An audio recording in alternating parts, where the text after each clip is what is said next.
In this guide, I'm going to show you how you can create a private server here in Rivals on Roblox. Before we do get into this guide, make sure to like the video and subscribe to the channel with all notifications on. It really does help the channel and lets us know that you want more content like this.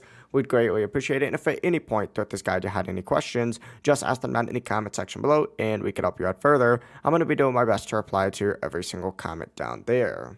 Now, first things first, you actually need to leave the Rivals game itself. So go ahead and hit the Roblox icon, hit leave, and then hit leave again, and open up the game page. So go ahead and find Rivals or just search for it and open up the game page itself. It's going to look something like this. And from here, you need to just scroll down on the game page and you're looking for this little servers option on here. Go ahead and select it, open up that servers tab, and look specifically for the private server option.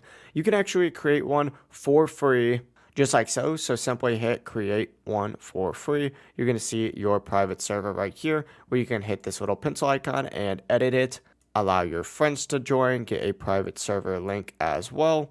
And then essentially just hit join and you'll be able to join your own private server just like that. It's the full process. If you guys have any questions, ask them down in the comment section below and we can help you out further. I'm going to be doing my best to reply to every single comment down there. Before you do leave this guide though, make sure to like the video and subscribe to the channel with all notifications on. It really does help us out and it lets us know that you want more content. Have a great rest of your day though.